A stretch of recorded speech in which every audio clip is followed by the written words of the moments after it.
knows? Maybe I'll say, you know, I only just want to be with one girl because the two would be too tough, you know? You've backtracked on that already? Welcome to WatchmojoUK, and today we're looking at times Louis Theroux embarrassed his subjects, or more accurately, got them to embarrass themselves. What does the alien resistance movement actually do? We monitor the extraterrestrials coming into the planet. Before we begin, we publish new content every day, so be sure to subscribe to our channel and ring the bell to get notified about our latest videos. Number 10, Harrison Sullivan. Louis Theroux inside the Manosphere. Working out, Who are you talking to?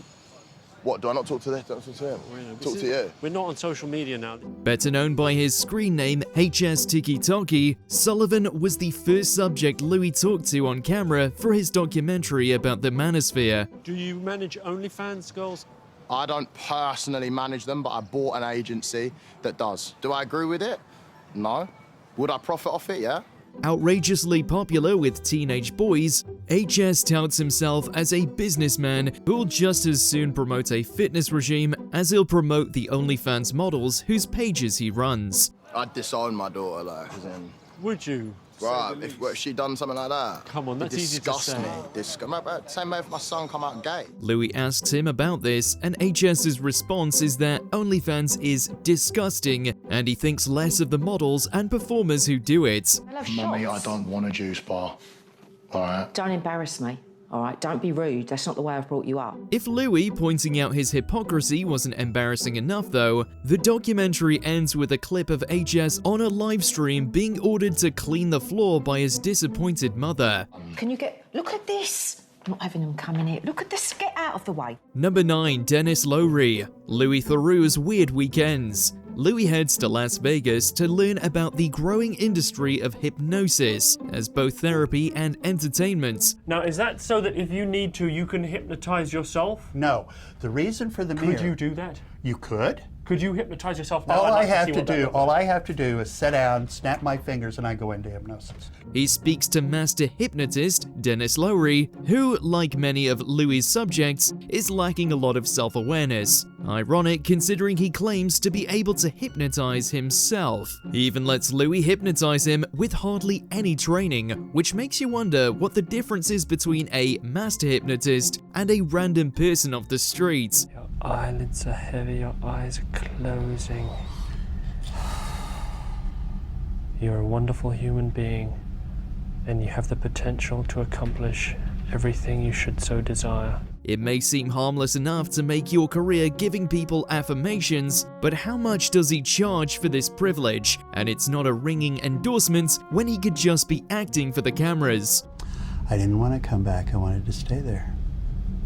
It's a wonderful feeling to be there. Thank you. Number 8, Max Clifford, when Louis met. How did you find out that we were going to be here? Max told you. Yeah. Did Max tell you as well? Yeah. Why? Deceased publicist and Operation U-Tree alum Max Clifford was the subject of this episode, with Louis digging into his decades-long career selling salacious stories to the tabloids. You think we should level with him? No, I never hear the bloody last of it if you tell him. But unfortunately for Clifford, Louis got a first-hand look at one of his dodgy deals after Clifford got caught in a hot mic incident. A rookie mistake for someone with so much media experience. Louis and Max go to Sainsbury's together, only to encounter a flock of journalists at the entrance. You came up to do a piece on Simon, you said you wanted to do a piece on me. You know, you'd read about the Louis thing, etc., etc. Max insists that Sainsbury's itself got them down, while they say that Max tipped them off. Getting all of this on Clifford's microphone, Louis then confronts him, and Clifford keeps lying, making a fool of himself. Listen, Louis is a professional. He's very focused, he knows exactly what he's looking to achieve. So that's the kind of the game that's, you know, the game of chess that's gone on. Number 7, Dr. Wynn Paris. Louis Theroux's weird weekends. Spiritual fitness, mental fitness, attitude and physical fitness. The win-with-win way of life. While exploring the surreal world of infomercials, Louis comes across a man named Dr. Win Paris, who designs many of the bizarre pieces of exercise equipment that frequently pop up on those shopping channels. Suffice it to say, Win Paris is quite the character, showing off his latest gizmos and gadgets for Louis' benefit. Should I do it harder? Yeah. Harder. Harder. This is Win's idea to redesign his beautiful buns, projecting a potential $1 billion in sales. One contraption though, Paris openly says he's not going to sell in the US because it might be dangerous. He's going to sell it in a market with less regulation like Asia. This is dangerous. I agree, that's why I'm not selling it here. But I may sell it in Asia. There's something deeply sinister about this. Paris is against selling something dangerous in his own country, but will happily inflict his unproven devices on others. Number 6. The Hamiltons, when Louis met. What's wrong with Big Saucy?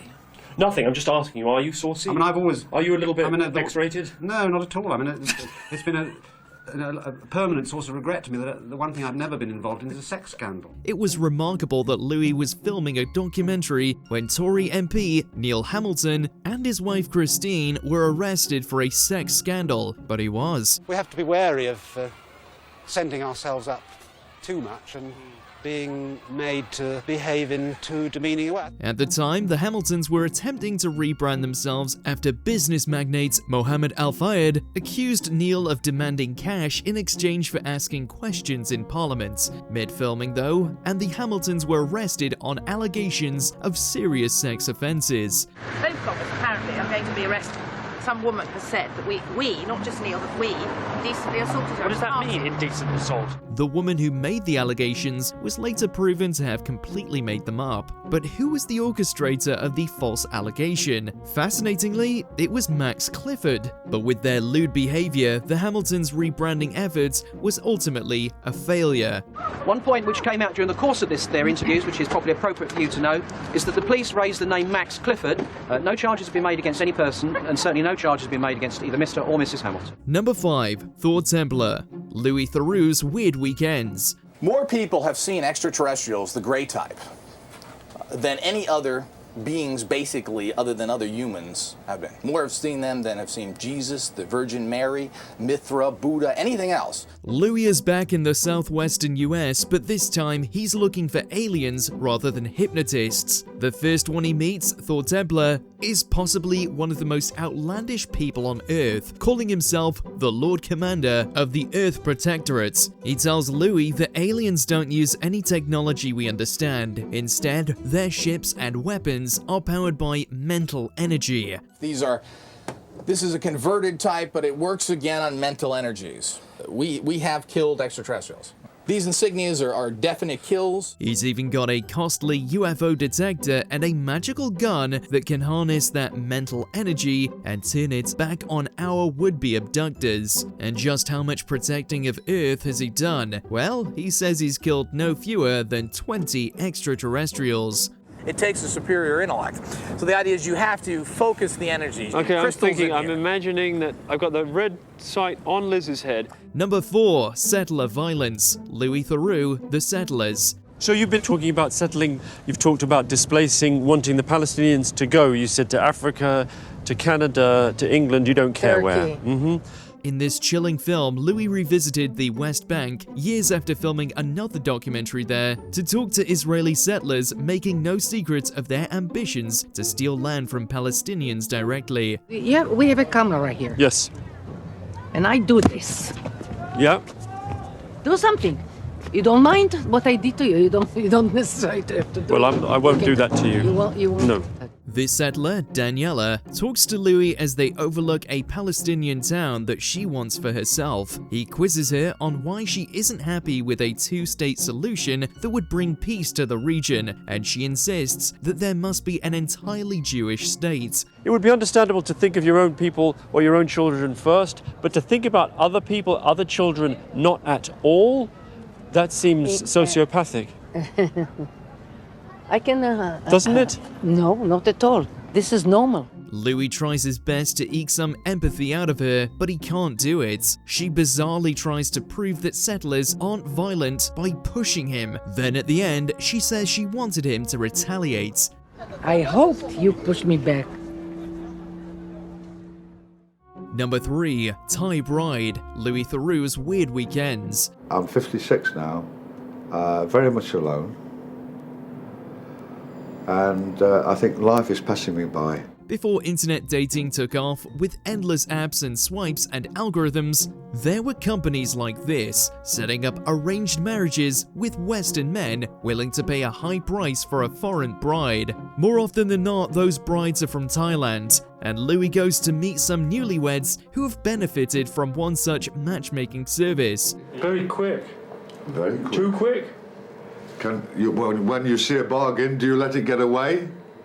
Somebody else buy. Yeah. So what was it? So it was The groom, Lake Palmer, has come all the way to Bangkok from Great Yarmouth to find a wife, which he succeeds at by the end of the episode. We have very hectic 2 days. Yes. Very hectic, huh? I speak English. I'm sorry. Palmer more makes a fool of himself though by boasting about how they've been active with each other. It's all deeply awkward. I wasn't quite sure what I'd just seen, but I knew it was time for me to leave. You have to go now. I think I make a move. Number 2, the 10 Commandments, the most hated family in America. Think of it as people who are involved in some perverted sex act, and I'm talking about anything other than one man, one woman in their marriage bed. Louis made 3 documentaries where he visited the Westboro Baptist Church in America, an ultra-extreme group of evangelical Christians who have made it their mission to spread their message of hate around the world. He talks to the matriarch of the church's most prominent family, Shirley Phelps, about her beliefs. Jesus actually wasn't a big thing for him. He had other priorities rather than homosexuality. And it's not one of the 10 Commandments, is it? Predictably, she insists that any nation that has liberal laws on gay rights is doomed, saying that Louis too is condemned to burn in hell. Thou shalt not commit adultery.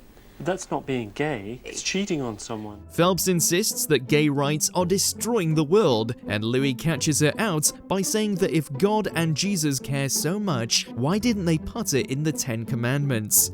Number 1, Myron and Angie, Louis Theroux inside the Manosphere. Whenever you're controversial like this, people try to make hit pieces on you. This is kind of a big reason why the mainstream media has lost a lot of credibility. Arguably the biggest influencer Louis got to talk to for his Manosphere documentary was Myron Gaines from the Fresh and Fit podcast. After tense negotiations, Louis is allowed to talk to him, but Myron is hesitant to let Louis talk to his girlfriend Angie. Eventually, we see why. Myron is somebody in front of the cameras, but behind them is somebody else with me, and I love him very much. Louis asks him about his philosophy of one-way monogamy, which means Myron can sleep around if he likes, but Angie will remain faithful. But while chatting, Angie makes it clear that Myron doesn't have any girlfriends on the side like he claims, and is a different person when he's off camera. Later, he refuses to let Louis talk to Angie again, and at the end, the documentary reveals that she's dumped him.